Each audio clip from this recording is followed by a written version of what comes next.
¿Qué tal? Muy buenas noches. Bueno, un gusto poder compartir en esta noche con ustedes, con toda la audiencia del Colegio de Ingenieros.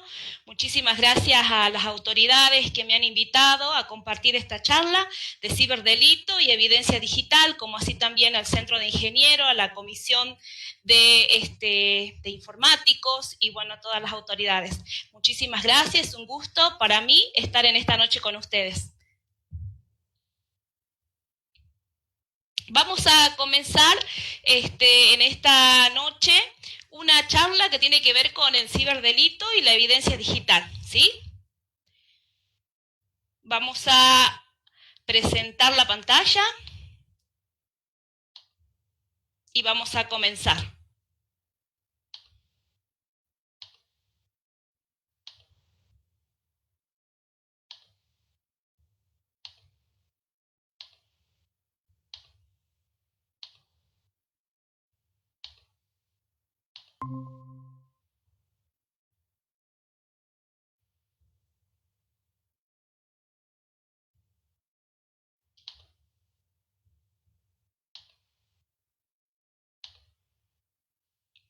Bueno, vamos a comenzar con lo que tiene que ver con los ciberdelitos y evidencia digital, ¿sí? Nosotros en la actualidad estamos en un mundo donde la evolución tecnológica ha transformado nuestras vidas, ¿no? Estamos justamente en un momento donde el tiempo y el uso de Internet se ha multiplicado. Se ha visto un importante crecimiento del uso de las redes dentro de lo que tiene que ver con este confinamiento que estamos atravesando a nivel mundial, como también a Jujuy, ¿no? Podríamos decir que también hay un crecimiento como otra epidemia de la que podemos llamar como ciberdelitos. Yo les cuento que los ciberdelincuentes se han movilizado durante este confinamiento para adoptar sus ataques de ingeniería social. La ingeniería social es la investigación de los datos personales de ustedes justamente con el objetivo delictivo, ¿sí? Encuentran nuevos comportamientos para poder cometer distintos actos que nos afectan a todos los usuarios, ¿no? Tantos adultos, personas, niños, jóvenes, hasta empresas, hasta un mismo gobierno, una misma institución. Por lo tanto, qué importante es saber de que tenemos que reforzar nuestras medidas de seguridad. Soy una convencida de que la tecnología vino para ayudarnos, para poder colaborar justamente con los distintos procesos que hacemos en cotidianidad de nuestras vidas y tenemos que justamente tener las medidas de seguridad. Como vemos ahí en esa imagen, un ciberdelincuente que está atento a todos los movimientos que se están haciendo mediante las redes, ¿sí? Un poco para entender y entrar en estos conceptos que tiene que ver con los ciberdelitos, saber qué es el delito informático. El delito informático dice que son conductas ilícitas, ¿no? Susceptibles de ser sancionadas por el derecho penal, que hacen el uso indebido por cualquier medio informático electrónico. Ahora, ¿cuál es la diferencia entre un delito común y un delito informático? Siempre y cuando yo utilice un elemento informático como medio, voy a hablar de un delito informático. Ahora, si hay un robo, hay un hurto, hay una extorsión, cualquier tipo de actitud ilícita y es persona a persona o utiliza otros medios que no son lo informático, va a ser un delito común. Por lo tanto, tenemos que tener en cuenta que siempre y cuando utilicemos una herramienta informática de por medio con el objetivo de engañar, estafar, destruir ordenadores, redes, en forma directa o indirecta mediante el Internet o el ciberespacio, vamos a hablar de un delito informático. ¿Sí? Y hoy los delincuentes utilizan estas metodologías, estos distintos modus operandi, justamente para poder obtener sus datos personales, cuentas bancarias y distinta información que los puede dañar a ustedes. Por lo tanto, podríamos decir que el ciberdelito es cualquier actividad delictiva en la que se usan medios tecnológicos como Internet, computadoras, celulares, redes de comunicaciones, 3G, 4G, redes de fibra óptica y distintos software para cometer. Obviamente que tenemos las estafas que hay por Internet, los robos de datos personales, la información comercial, los robos de identidad, la suplantación de identidad, los fraudes informáticos, el ciberbullying, el grooming, el phishing, entre otros que hay distintos otros tipos. Obviamente cometidos por ciberdelincuentes que actúan muchas veces en grupos o trabajan solos, ¿sí? Estos ciberdelitos usan la ingeniería social, ¿sí? Para sacarte dinero, para suplantar la identidad, para acosarte digitalmente y muchas veces sexualmente por las redes. Así que en este caso tenemos que tener mucho cuidado, ¿no? Hay algo que también es importante poder destacar, es de que cuando existe un ciberdelito existen estas tres partes, ¿sí? La víctima, ¿sí? Que es la persona atacada, el delincuente, que es con la intención de dañar, destruir, que es lo que veíamos que era el objetivo de un ciberdelito, y la escena del crimen, que es el lugar donde se cometen justamente este tipo de actividades, ¿sí? Existe de por medio la evidencia física y lógica. La evidencia es la que tiene que servir como prueba para poder, por ejemplo, inculpar a una persona. Si, por ejemplo, a mí me chantajean, me extorsionan, me amenazan, tengo que tener las pruebas digitales para presentarle a la justicia de que yo recibí esa información, ¿sí? Como para que se pueda investigar y se pueda llegar justamente al autor del hecho.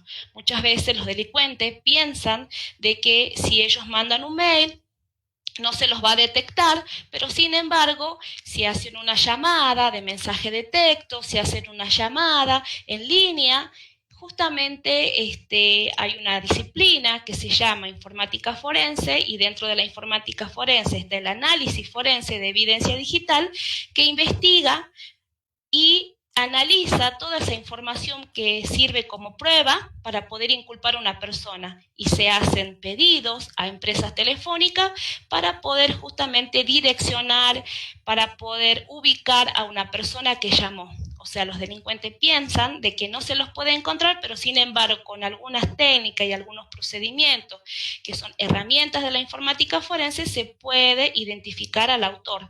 Como así también, en este caso, desde una computadora mediante la IP, que es el número de cada computadora, que es el código que vendría a ser el nombre lógico de cada computadora conectada en red. O sea que hay una metodología que permite ubicar y permite conectar al atacante. Por lo tanto, si existe un ciberdelito, recordamos que existen estas partes implicadas. ¿Por qué hago referencia a la evidencia digital? Que lo vamos a ver más adelante, que es muy importante cuidarla y preservarla, ¿sí? Vamos a recordarlo y lo vamos a ir viendo más adelante. Hay una metodología que es muy importante que podamos charlar en esta noche, que tiene que ver con el phishing, ¿sí? Este es un delito que ha surgido, según las estadísticas, en este confinamiento del COVID-19, ha crecido en forma exponencial, ¿sí? Es uno de los delitos que tiene mayor auge. El phishing es una solicitud engañosa, ¿no? Enviada por mail, por las redes sociales, que busca ¿qué? Suplantar la identidad de una persona o de una empresa, ¿sí? ¿Con la intención de qué? De robar datos, datos personales, contraseña, número de tarjetas de crédito o otra información bancaria con el objetivo económico de poder vaciar las cuentas y poder estafar a esas personas, ¿sí? ¿Por qué decimos phishing? Phishing en inglés es la palabra pescando, ¿no? Como vemos ahí un anzuelo. Y el modo operandi es un delincuente envía muchos mensajes, muchos mails a muchas personas y a ver quién pica, podríamos decir. Por lo tanto, el pescador, el delincuente, es llamado fisher en este modus operandi, ¿sí? Acá, por ejemplo, vemos un ataque que es una verificación de cuenta, ¿sí? Dice, recordatorio, su cuenta está suspendida temporalmente, el banco, justamente, querido cliente, su cuenta ha sido suspendida temporalmente, permanecerá limitada. Por favor, haga clic aquí. Y bueno, la recomendación es no hacer clic en los enlaces que nos conocemos. Si nosotros miramos un poquito, donde dice ahí @icloud.com, no es un mail válido, ¿sí? Vamos a ir viendo y vamos a aprender en esta noche cómo identificar a un mail justamente fraudulento, ¿sí? En este caso vemos acá novedades que dice acá, @cloud.com. En primer lugar, una empresa seria no envía ni pide datos personales por mail. Los datos personales son por lugares justamente autorizados y personalmente, ¿sí? Plataformas autorizadas, obviamente verificadas y personalmente. Por teléfono o por mail no podemos nosotros enviar datos, ¿sí? Acá, por ejemplo, vemos otra noticia que dice, estimado cliente, estamos teniendo problemas para verificar su información de su tarjeta de crédito, le invitamos a corregir el problema, haga clic aquí. ¿Sí? Entonces, ¿qué es lo que está buscando este Fisher? Está buscando justamente datos personales de ustedes, número de cuentas bancarias, contraseña, datos, ¿sí? Entonces tenemos que tener mucho cuidado porque este modo operandi del phishing es lo que está en auge en estos momentos, ¿sí? También vamos a recibir mail con premios muy importantes, con archivos adjuntos, tener mucho cuidado. Si yo me fijo acá, dice archivo adjunto, ganadores.exe. .exe es un formato de archivo ejecutable. ¿Qué significa? Que si yo hago clic, se ejecuta. Y puede ser de que detrás de ese archivo y de ese programita puede entrar un virus o puede tomar control a nuestra computadora. O sea, los delincuentes utilizan todas las metodologías para poder captar y poder estafarlo y sacar dinero, ¿sí? Y los pagos muchas veces son en Bitcoin, que vamos a ver un ejemplo de ransomware, ¿sí? Vemos también acá que es como que dice premios re importantes, de Portfolio Corrales. Los mails es bugurro.com, ¿sí? O sea, es raro. ¿Quién es? Es conocerlo. Enhorabuena, ha ganado un concurso y ha participado. Siempre dice acá, clic aquí. Dice, pulse aquí, pero detrás de ese enlace hay un enlace que es totalmente raro, donde uno ingresa los datos y ya no hay vuelta atrás. Así que mucho cuidado con los mails que estamos recibiendo. Vamos viendo otros ejemplitos más. Otro ejemplo es, por ejemplo, ganaste un premio de la computadora Dell, por favor registrarse e iniciar sesión. Pide datos de cuentas bancarias, como dice que necesita ingresar para retirar la computadora, tiene que mandar a una cuenta bancaria, un gasto administrativo, porque es de Estados Unidos el premio, y así empiezan a mandar los mails y a mandar los mensajes. Uno ingresa a la página, pero miren lo que tiene que ver con el dominio. Si yo digo acá, una página real de Dell, tiene el candadito y tiene la S de security, entonces HTTPS, que significa que es una página dentro de todo segura. La página oficial de Dell, que es de computadora, es www.dell.com.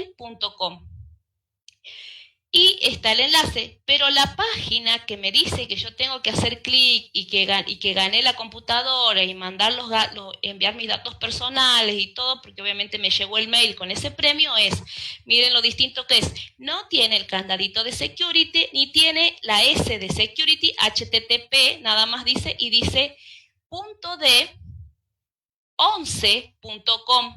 Entonces, si nosotros vemos la diferencia, es otra cosa. Recomendación, tengamos mucho cuidado con el dominio y con los enlaces que nosotros colocamos aquí, porque justamente las páginas son tal cual y tan parecidas que tienen que ver con páginas gemelas, ¿sí? Eso se llama, dentro de lo que es el modus operandi y el delito informático, farming, ¿sí? Que es otro tipo de conducta ilícita. O sea, podríamos decir páginas clonadas, páginas gemelas, que son tal cual. Los delincuentes se ponen a diagramar, a configurar y engañan. Nosotros tenemos que tener en cuenta con el enlace, ¿sí? Base fundamental, verificar el enlace.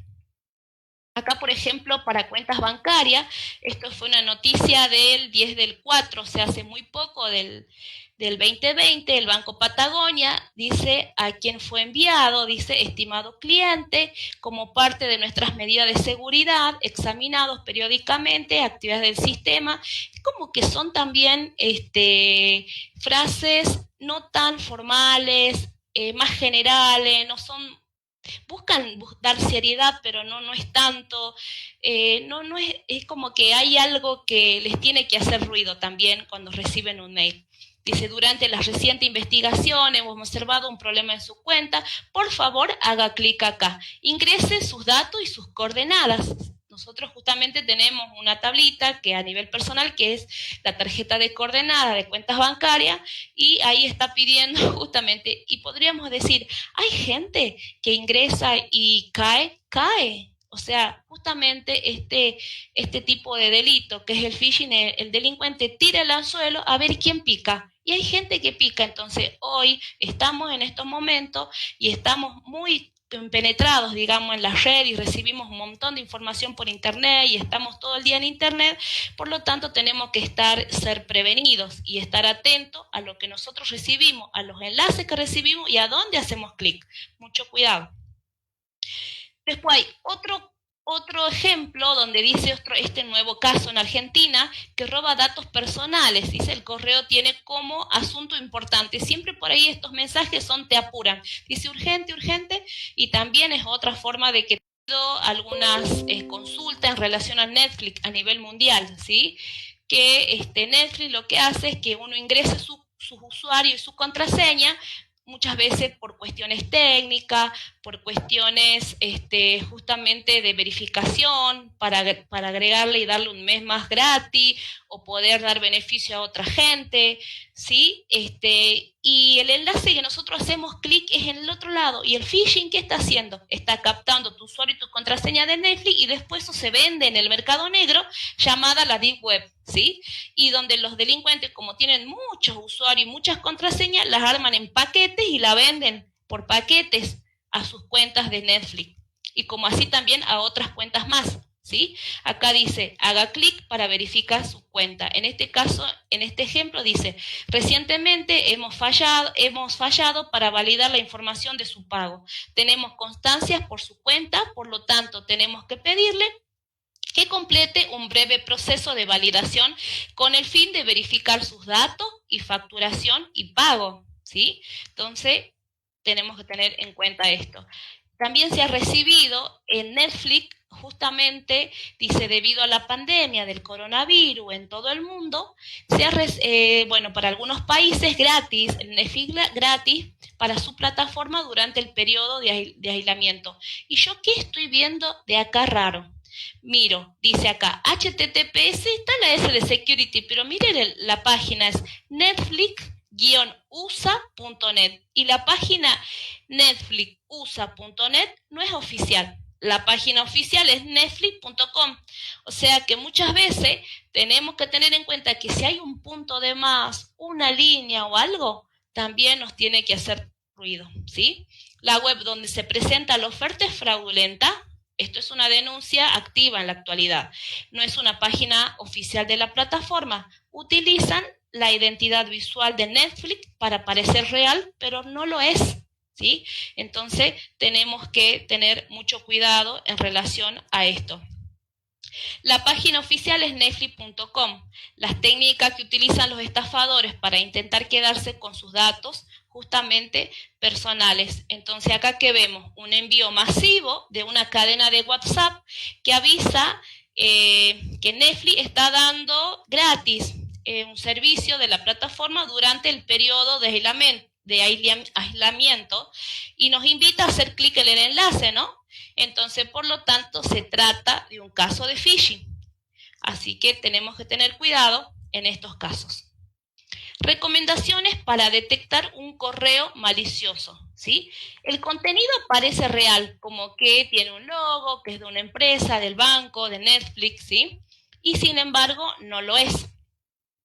Tenemos que cuidar. Los correos electrónicos de phishing son hechos con el objetivo siempre, ¿no? Que parezca que los envió una compañía oficial que se está haciendo pasar para ganarse, obviamente, la confianza de ustedes. Por eso es que el contenido, cuando yo recibo un mail, parece real, o sea, intenta ganarse la confianza. Después, solicita información confidencial. Eso nos tiene que hacer tenemos que tener mucho cuidado. El objetivo de un correo electrónico de phishing, como regla general, tu organismo, yo creo que nunca nos solicitaría una información confidencial. Por mail no. Por mail no se solicitaría una información confidencial, ni tampoco las empresas lo hacen, ¿sí? En este caso, en los ataques de phishing, vemos esto, que nos solicita información confidencial. Ahí vimos que eran números de coordenada, ¿qué otro dato vimos? Claves de seguridad, usuarios. Bien. Después, el otro punto es que vemos por ahí un poco en estos mails saludos genéricos. Están diseñados para ser enviados a muchos destinatarios. Por eso es que los saludos son genéricos, ¿sí? Por lo tanto, vemos que usualmente usan una sola dirección de correo electrónico y es rara. Entonces, como esto no es que le envían un correo a ustedes, como el método es enviarle a muchos, generalmente son saludos genéricos. No dicen Patricia Moyata. A veces te ponen el nombre porque se toma el trabajo, cuando está automatizado, cuando hay un fisher que está como muy automatizado y tiene otro tipo de programas, puede ser. Pero si no, no es tan personalizado, ni dice ni su número de cuenta tanto, por favor verifique, o sea, es como un mail generalizado, ¿se entiende? O sea, no hay datos específicos, decir ni Patricia Moyata, DNI tanto, no. Únicamente es como dice, valide su cuenta y ahí está, porque en realidad los mandan a muchas personas. Ahí también tenemos que tener mucho cuidado. Los enlaces están disfrazados, ¿sí?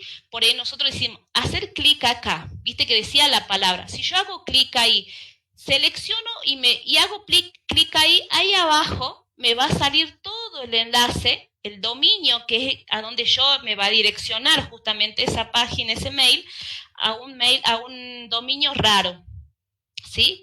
Y después va a una página web que parece auténtica a la del banco, a la de empresa, pero el enlace y la URL y el dominio están totalmente distintas, ¿sí?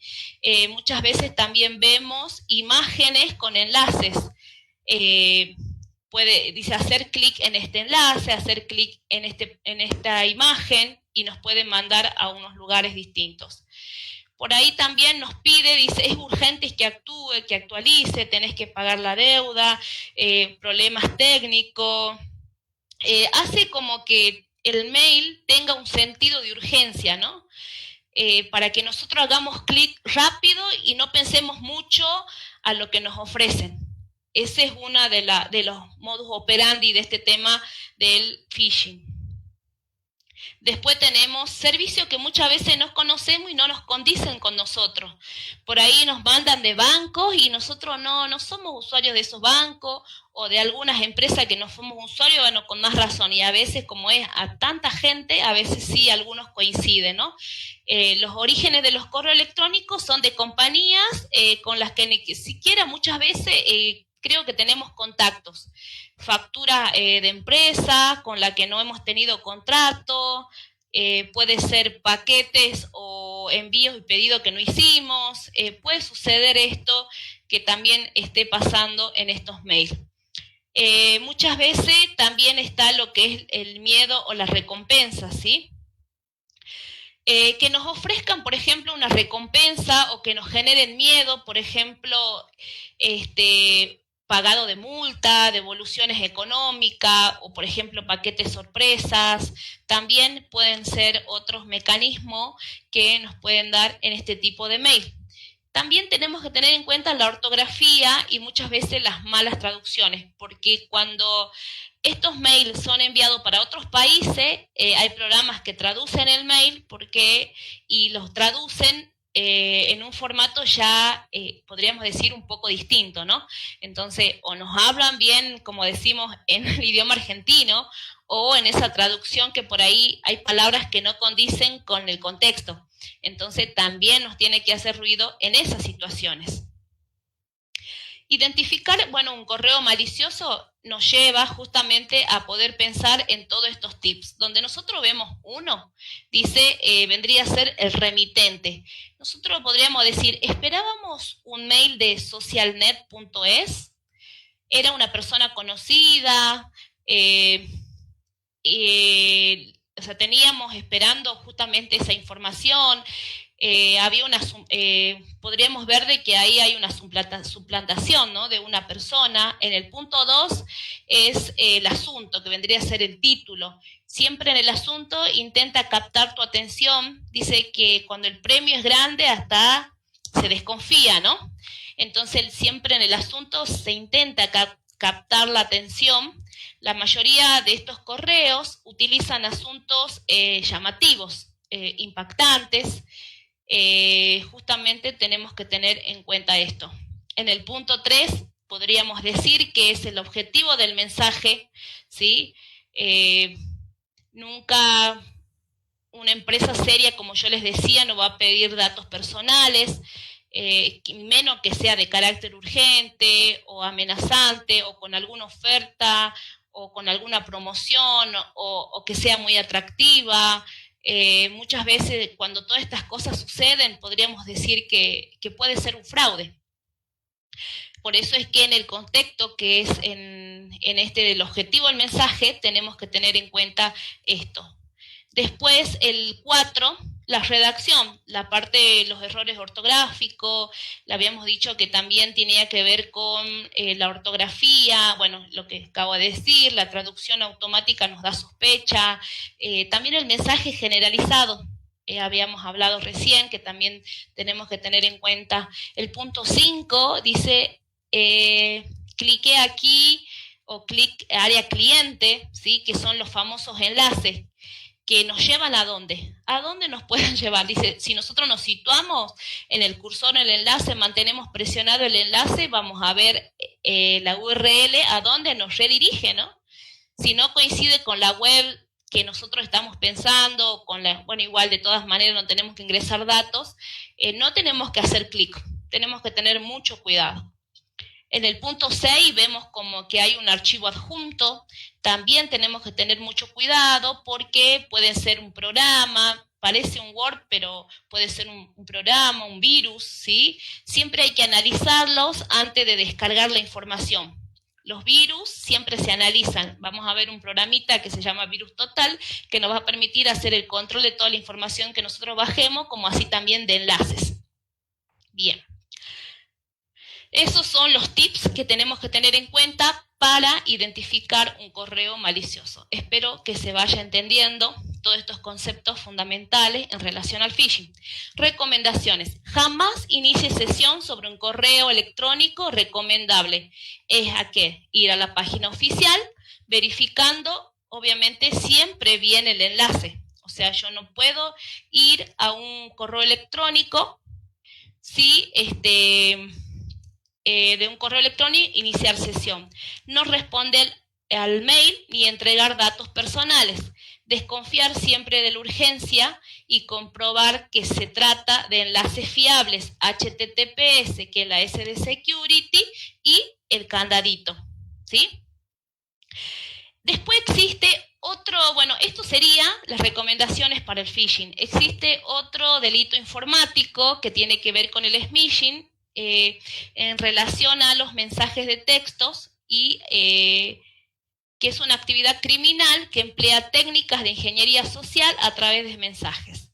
Mensaje de texto solicitando datos con el objetivo de suscribir a un servicio, felicidades, usted ha ganado, ofrecer premios, el envío justamente de pagos de gastos administrativos para el envío de premios, ¿sí? Y ahora obviamente esto está por WhatsApp en auge, ¿sí? Ya está, justamente acá dice, la nueva versión de WhatsApp que permite internet gratis, justamente por este confinamiento de mucho periodo que hubo varias estafas y por ahí decía compra 50 gigas en Movistar, que eso salió la semana pasada, 50 gigas a un precio relativamente muy bajo, ingresaban los datos, ingresaban las cuentas de tarjetas y a los enlaces donde ingresaban las personas eran justamente fraudulentas. Así que en ese caso tenemos que tener mucho cuidado. Ransomware es otro tipo de delitos, que tiene que ver que es un secuestro virtual de computadora en que los hackers bloquean la máquina para recuperar el acceso o desbloquearla. Solicitan dinero a modo rescate. Este virus ingresó en el año 2017 a nivel mundial, que fue impresionante y fue uno de los mayores ataques de gran renombre para la seguridad informática. Más de 74 países fueron afectados con 57.000 ataques y Argentina no fue la excepción, ni Jujuy fue la excepción, ¿sí? El famoso WannaCry, ¿sí? Que se propagaba a nivel mundial. El ransomware, dice, atacó a más de 57.000 computadoras y se propagó, ¿sí? Entró por un mail, entró por mensajes, hacíamos clic y el programa se instalaba y no había vuelta atrás, ¿sí? Y también ingresaban directamente por los sistemas operativos Windows, donde había un agujero de seguridad, que eran los Windows que estaban desactualizados, y por ahí ingresaba este ransomware. ¿Cómo era la metodología? Como vemos acá, la nube, mediante Internet, enviaba la información que eran los enlaces justamente de este virus, ¿sí? Informático, por computadora, por celulares, por servidores. Obviamente el usuario era infectado por el ransomware, por el virus. ¿Y qué es lo que hacía el virus? Encriptaba todos los archivos del paquete Office, justamente era la función. El paquete Office ingresaba a servidores, por eso hizo file servers, donde encriptaba imágenes, archivos, videos, Word, Excel, PowerPoint, ¿sí? Todo el paquete Office justamente lo encriptaba. ¿Qué es encriptar? Es cifrar un archivo, es volverlo ilegible. Es si yo hago clic en ese archivo, se vuelve con códigos, o sea, no puedo ver el archivo. Y para desencriptar necesito una contraseña. Tengo que hacer clic en el archivo, coloco contraseña y recién se desencripta justamente todo el archivo. Entonces este virus lo que hacía era eso, ingresaba a tu computadora y te ponía a todos tus archivos del paquete Office, que es tan importante para todos los usuarios, ilegibles y encriptados. Por lo tanto, ¿qué es lo que pedía justamente este virus? Era un ransomware require, que requería justamente un rescate en Bitcoin.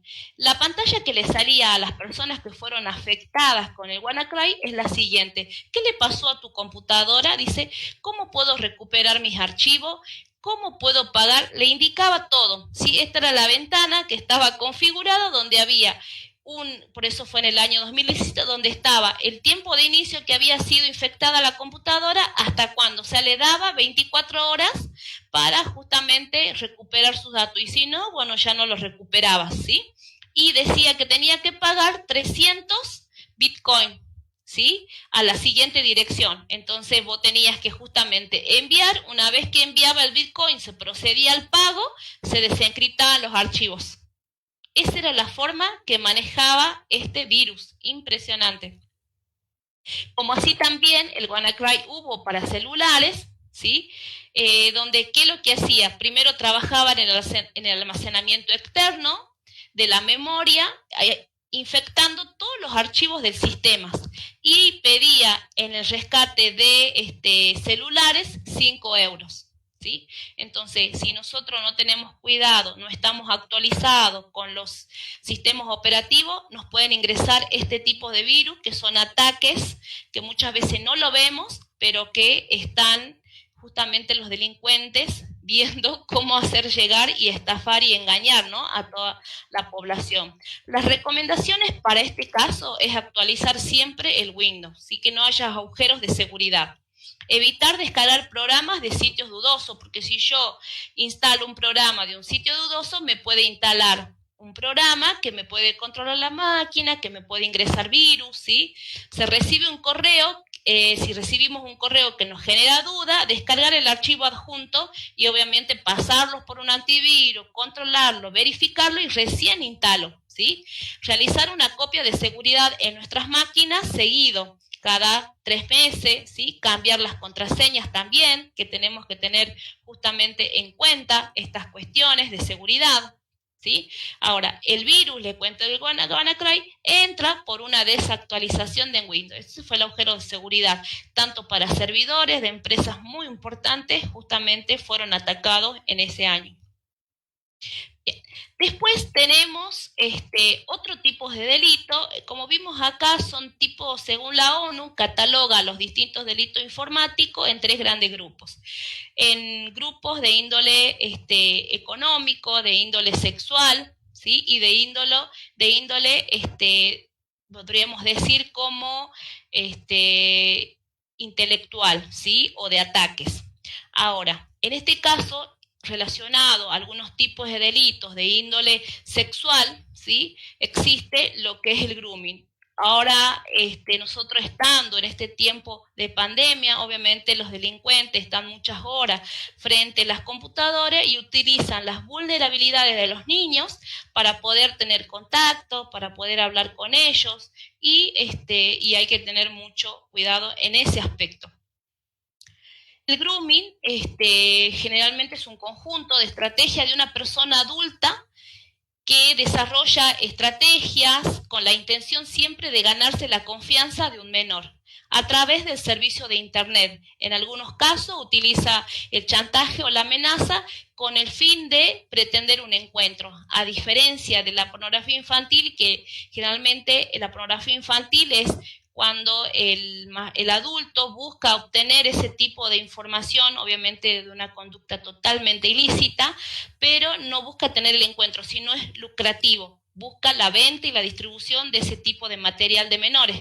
Pero en el caso del grooming, obtiene ese tipo de información del menor, pero pretende el encuentro, ¿sí? Con estos menores, terrible. ¿Cuáles son las 4 etapas del grooming? Generalmente buscan obtener un lazo de amistad con el menor, fingiendo ser niño o niña, ganándose la confianza, obtener información clave del menor y víctima del grooming. Por eso es de que las recomendaciones de que nuestros hijos, nuestra familia, los menores, no estén dejando todo en las redes sociales, ni cómo se sienten, ni qué tienen, ni qué no, y toda esa información que muchas veces es privada, que bueno, hoy por ejemplo construí una pared de mi casa, levanto las fotos, subo, me compré una moto, la subo, o sea, toda esa información, tal vez mi cosa favorita, mi objeto favorito es tal, y empezamos a subir todas las redes sociales y obviamente existe esto de la ingeniería social y donde los delincuentes utilizan todo lo que nosotros dejamos en las redes sociales justamente para usarlos en nuestras contras, ¿sí? Obtienen información. Pero esto nos pasa a todos, ¿sí? Mediante la seducción consiguen que el menor frente a la webcam del computador se desvista, que haga tocaciones, realice masturbaciones, realice otro tipo de expresiones de connotación sexual, ¿sí? Se saque foto o se envíe. Y después que una vez el acosador obtiene la foto, obtiene las imágenes, obtiene los videos, existe esta etapa, ¿no? Que tiene que ver con el ciberacoso. Si no me das más fotos, yo le aviso a tus padres, a tu madre, a la familia, ¿sí? Y bueno, y después viene el posterior chantaje y bueno, previo obviamente al abuso sexual que ocasionan estas personas. Por lo tanto, la recomendación justamente en estos casos es cuidar a nuestros menores, saber de que el mejor amigo es la madre, el padre, y que podamos contar todo lo que está pasando. Y bueno, yo les puedo decir de que cuando suceden muchas veces estas cosas y casos que he visto justamente dentro de lo que es la fuerza policial, que uno está ahí, que lo que sucede es la contención siempre al menor. La víctima es al menor, porque el delincuente utiliza toda la herramienta para hacer caer al menor. Entonces hay que apoyarlo y entenderlo y hacerlo salir justamente de ese tipo de situaciones, ¿no? Bien.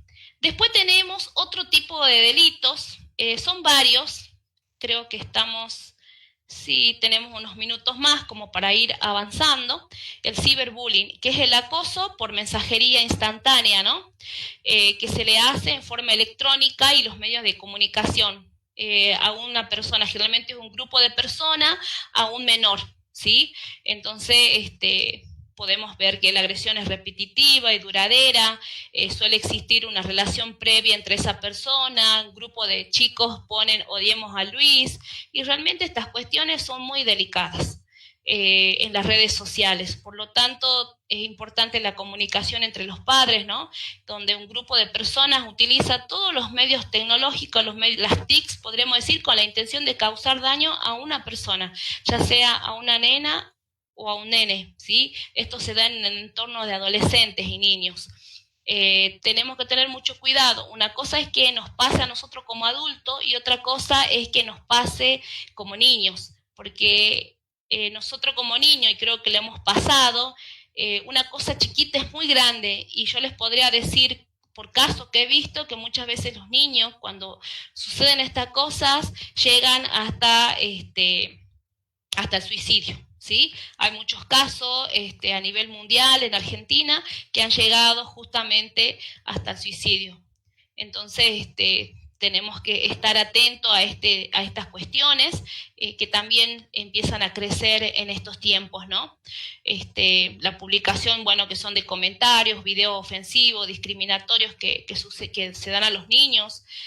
Muchas veces hoy está de moda la creación de los memes, o también el etiquetado a las publicaciones, o sea, tener en recomendación todas estas cuestiones para no poder llegar a algo que no nos pueda ayudar, ¿no? A estas situaciones. Por eso el ciberbullying hay que tomarlo a conciencia con nuestros menores.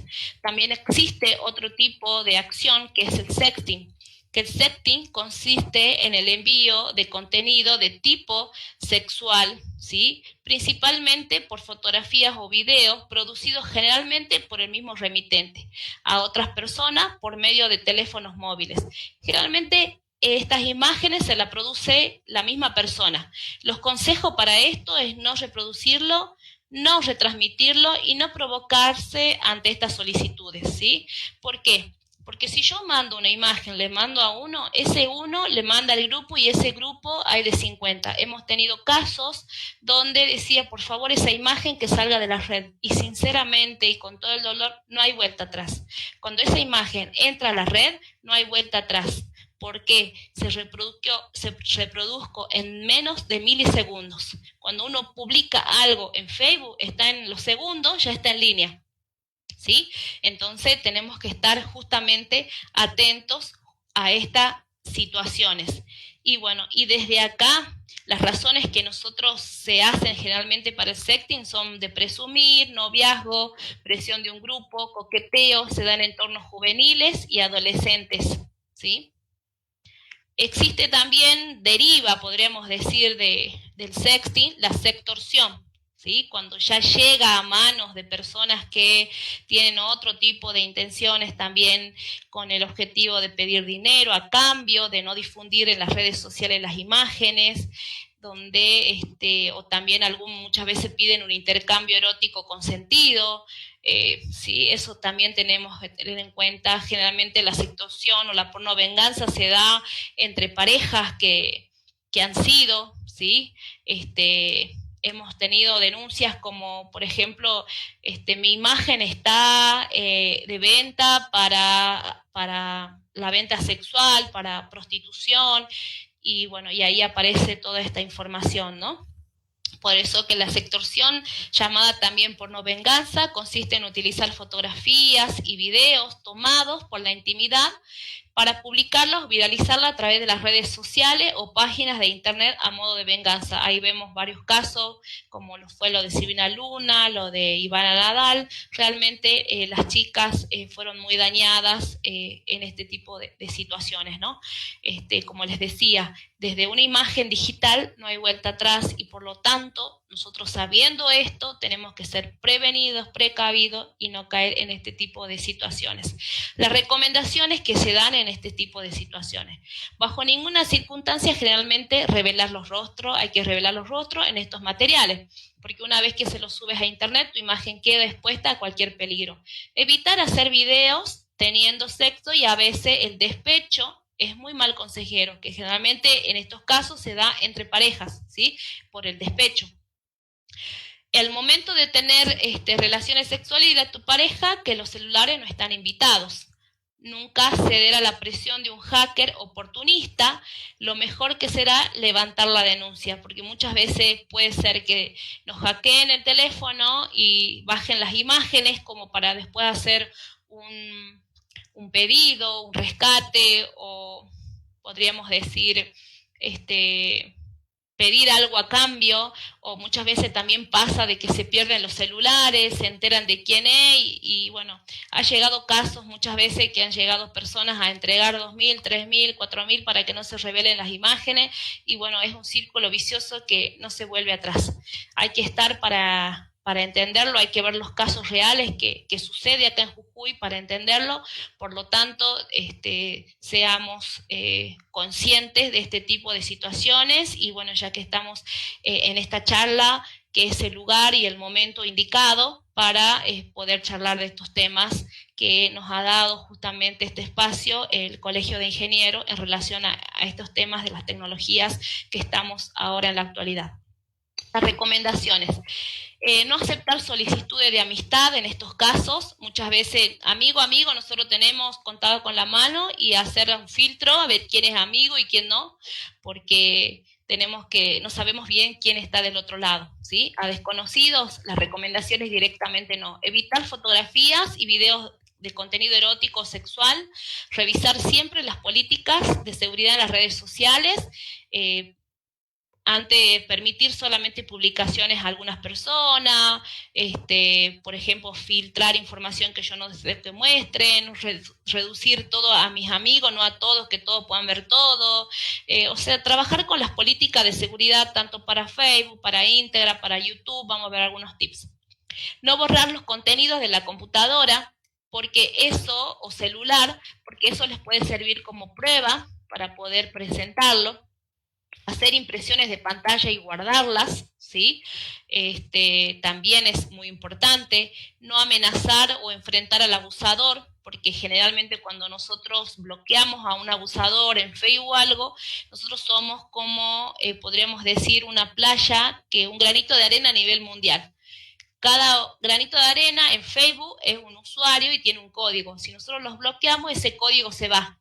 Y cuando se hace un pedido de la justicia y no está, ya no hay vuelta atrás. Facebook no te puede entregar datos. Por eso es que lo importante es hacer la denuncia, si queremos denunciar a algún usuario de Facebook, y no bloquearlo, para que podamos tener justamente una línea con el abusador y no enfrentarlo, dejarlo que todo quede ahí, y pedir ayuda a la justicia, porque se alejará y será más difícil encontrarlo.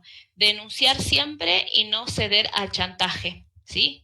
Bueno, estas consideraciones son fundamentales para lo que tiene que ver con el delito informático. Vamos a ir a lo que es la evidencia digital. La evidencia digital son registros generados y almacenados. Bueno, hasta ahí, ¿qué es lo que vimos? Habíamos visto ese famoso triángulo, que es el triángulo de criminalística, ¿sí? Que era la víctima, ¿qué más? El delincuente, la escena del hecho, y adentro las evidencias.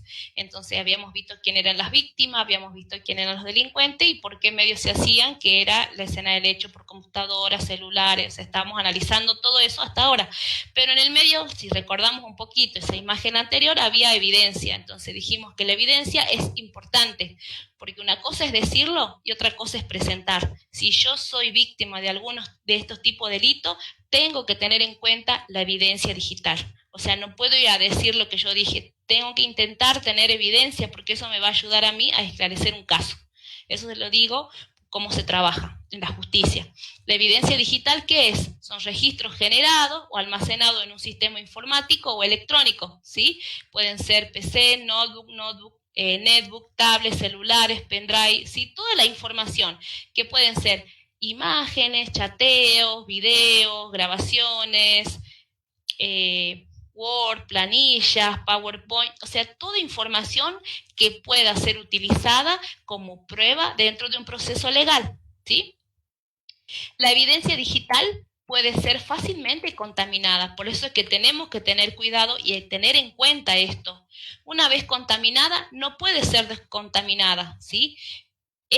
¿Cuál es la diferencia entre una evidencia común y una digital y una tradicional? Un papel es una evidencia que puede ser una contraseña escrita, pero una imagen de un menor puede ser otra evidencia, pero es digital. ¿Y cuál es la diferencia entre un papel y una imagen digital? La imagen digital es volátil. ¿Qué significa que es volátil? O alguna información, que cuando la computadora procesa en tiempo real, toda información que se procesa en tiempo real se almacena ¿dónde? En la memoria RAM. Entonces, la evidencia va a quedar en la memoria RAM de que estuvo chateando, de que tal usuario estuvo conectado en ese día y en esa hora, ¿sí? Entonces, en el momento que yo apague la computadora, la información volátil se pierde, porque todos los procesos que se estaban corriendo en ese momento se van perdiendo. Entonces, hay una gran diferencia que se puede perder la evidencia digital en cuanto a los procesos, ¿sí? Ahora, si la información está guardada en el disco rígido, bueno, es otra cosa, ¿sí? Ahí queda, pero lo volátil se va. La capacidad de duplicación tiene que ver con que yo pongo un archivo y puedo justamente duplicarlo a tantas veces quiero. O sea que una hoja puedo duplicarla, no, una hoja es una hoja en común, pero un archivo digital se puede duplicar, ¿sí? Que también es fácil alterarla, ¿sí? De una foto le puedo agregar una peca, puedo agregar una peluca y así puedo alterarla fácilmente.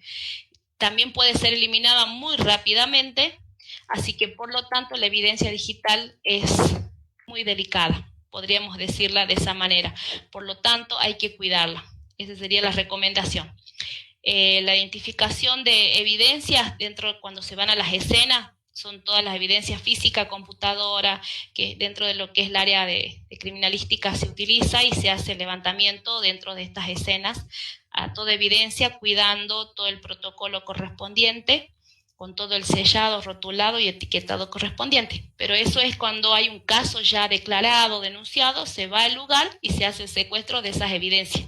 O sea que ustedes como víctima pueden hacer la denuncia con toda la evidencia que ustedes muestran y después sobre esa denuncia se va al delincuente, a la casa del delincuente y se hace el secuestro de las distintas evidencias que estaban justamente en la casa de ese delincuente para ver si coinciden y bueno, y toda la investigación que corresponda en relación al caso. Las recomendaciones siempre para las computadoras, no borrar los contenidos de las computadoras, las conversaciones que hayan tenido, esto en el caso que nosotros suframos un delito informático, las imágenes y los videos del acosador, las víctimas que hayan enviado a ser guardados como prueba. Sirve siempre hacer impresiones de pantalla, de chateo, hola, ¿quién eres? Te dijeron que me mandara mensaje, quién, fotos desnudas, si no voy a publicar las que tengo, las tuyas, ¿sí? Y así empieza, bueno, todas esas imágenes, justamente lo que se tiende en el WhatsApp es a borrarlo en forma rápida, pero si ustedes lo ponen en modo avión, o sea, el chateo que ustedes hagan por WhatsApp no se va a borrar.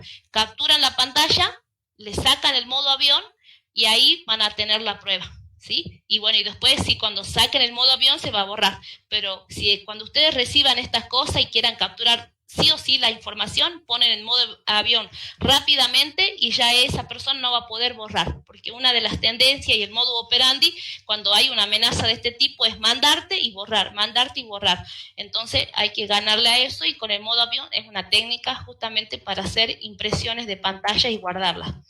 No amenazar ni enfrentar al abusador, ¿sí? Hasta hacer la denuncia, porque se alejaría, como les decía, y es más difícil de encontrarlo. Cuando yo tengo una denuncia para hacer por Facebook, tengo que mandar sí o sí el ID. Aparte de mandar el usuario, que yo, por ejemplo, acá digo soy Juan Pérez, tengo que mandar el ID. El ID es el código único que tiene cada persona. Sí o sí, Facebook para identificar no te identifica como Juan Pérez, ni te identifica como Pat Moyat, no, te identifica con el código, con el ID, ¿sí?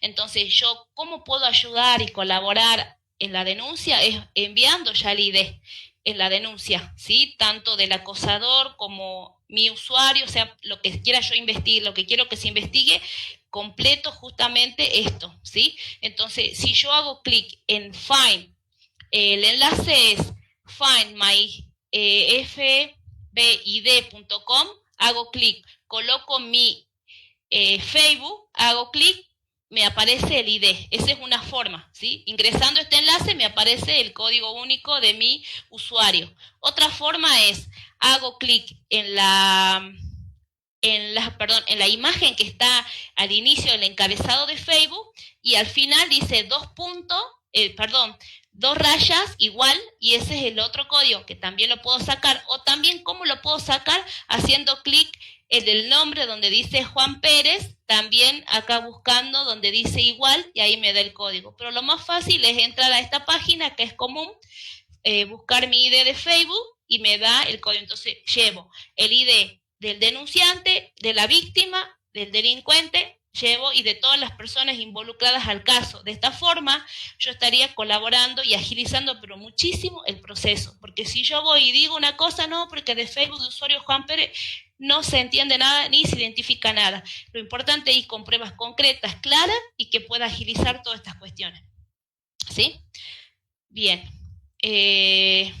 Para WhatsApp, la prueba es muy sensible, todo queda en los celulares y hay 2 formas de recuperar. Una es dentro de los celulares o en el Google Drive, que son los backups que se hacen periódicamente, ¿sí? Para el Instagram, también se saca en ese enlace IG User ID, saco el ID de Instagram de mi usuario y con eso puedo justamente poder hacer la denuncia.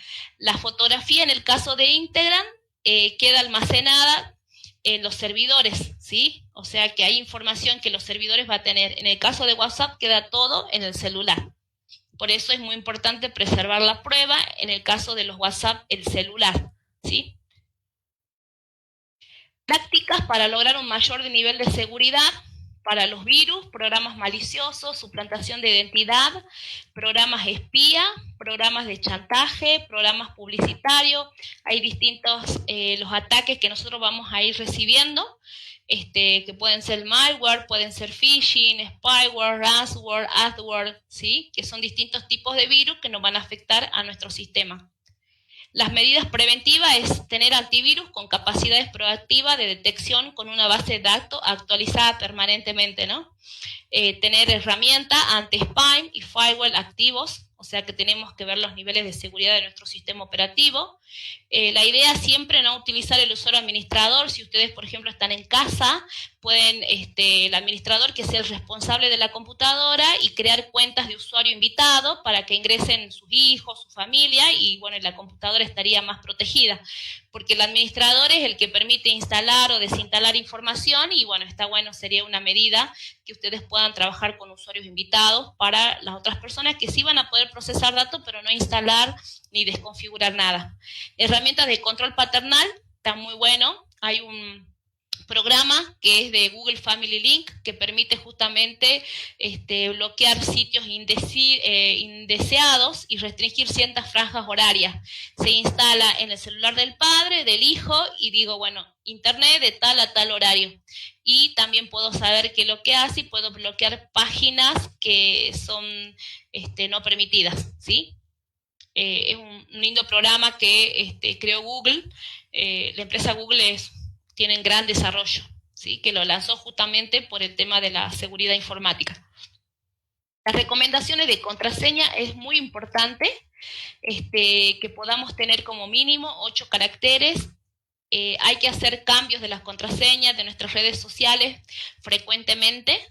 Por ahí dice yo la contraseña me la tengo que acordar. La recomendación es que sea difícil, ¿sí? Para que no pueda ser justamente develada.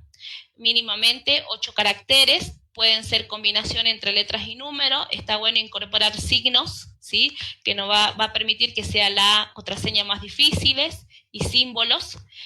Por ejemplo, a ver, tengo acá bigote, dice 289, tengo la B, las 2 y voy así mezclando entre las letras y números y es mucho más difícil. Bigotes y cabello, también mezclé las palabras y agregué 2 signos, o sea que dentro de todo son palabras que voy a poder recordarlas, pero están mezcladas y a la vez tiene 2 signos más. Entonces o sea, tenemos que buscar la forma y esta sería una técnica que me permitiría justamente mejorar esto. Como les decía, la privacidad de Facebook es importante. Bueno, ya me quedan 2 minutitos, estamos justo. Es muy importante el tema de Facebook, cuidar la privacidad, quién puede ver nuestras cosas, quiénes pueden buscarme a mí, quiénes pueden publicar. La privacidad en Instagram siempre pongamos cuenta privada, ¿sí? La privacidad en YouTube por defecto siempre está como es para el público y tenemos que configurarla justamente que sea personal, ¿sí? Para que no todos puedan estar viendo justamente la información que nosotros vemos por YouTube, ¿sí? Modo restringido.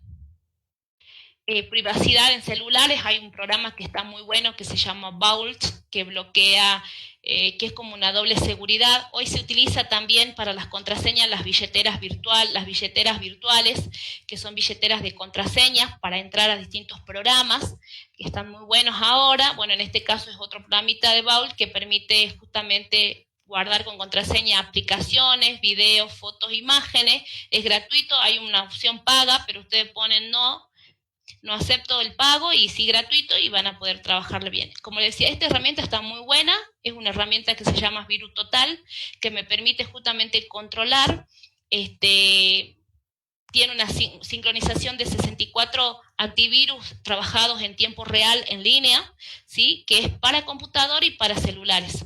Yo ingreso a virustotal.com/s-ar/ pongo el enlace que quiero justamente verificar que tengo duda y me va a salir si tiene o no, o que si está afectado o no. El archivo que descargué también lo puedo probar, la imagen que descargué también la puedo probar, o sea, todo tipo de información, tanto archivos como URL, puedo verificar con Virus Total. Justamente es un proyecto de Google, para que vean cómo también trabaja Google en relación a la seguridad, donde hizo un convenio con todos los antivirus. Ahí vemos el AVG, el No32, Panda, los famosos antivirus, que empieza a hacer el testeo y el control en forma automática. Eso también se instala en los celulares, donde yo, por ejemplo, puedo poner, corre el antivirus para el sistema operativo Android y el programa que tiene virus se pone como un Android en rojo, ¿sí? Esto es para Android de antivirus. Las recomendaciones para las videoconferencias, que es algo que también se está usando mucho, siempre usar contraseña. O sea, hubo varios casos de videoconferencia donde se infiltraron información de pornografía infantil en la Universidad de la UBA, donde obviamente ingresó un usuario que no estaba autorizado y bueno, publicó eso y causó un gran auge, ¿no? En este tipo de videoconferencia. No quiere decir y nos quita que nosotros podamos estar exento a esto. Por lo tanto, las recomendaciones antes de la reunión, siempre usar la contraseña, en este caso de Zoom. Activar la sala de espera, compartir la pantalla y escritorio, siempre deshabilitar el control remoto y pizarra, deshabilitar e ingresar a la reunión antes del anfitrión, deshabilitar los micrófonos y videos, ¿sí? Desactivar las transferencias de archivos, o sea que solamente el docente, en este caso que sean docente o el que quiera trabajar con la sesión, pueda justamente tener el control, ¿sí? Y durante la reunión, controlar constantemente los participantes. Si en el caso hay personas que nosotros no conocemos, expulsarlos, sacarla de la sala, silenciar los micrófonos y cámaras que nosotros consideremos necesario y activar solo chat por intervalo cuando haya consultas o dudas, en este caso de los participantes. O sea, las herramientas tienen seguridad, son buenas, pero en este caso de las videoconferencias muchas veces depende del anfitrión y de la persona que esté encargada de tener todas estas medidas de seguridad, es bloquear los micrófonos, las cámaras, las transferencias de archivo, el compartir pantalla, o sea que preparar la sala como para que solamente el que quiera exponer exponga y si deseo que alguien participe, activarlo en el momento. Ese sería como algo en general, ¿sí?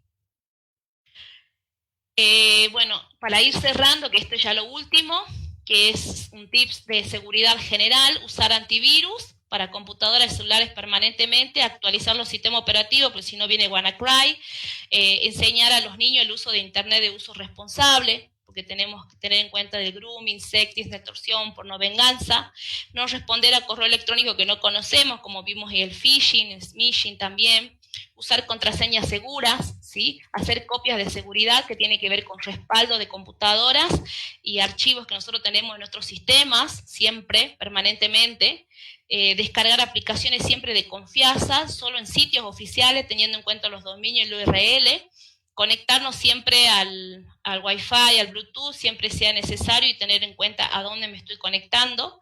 Los amigos en redes sociales no son todo y siempre agregar a los que realmente conocemos, ¿no? Y la información personal, cuidarla.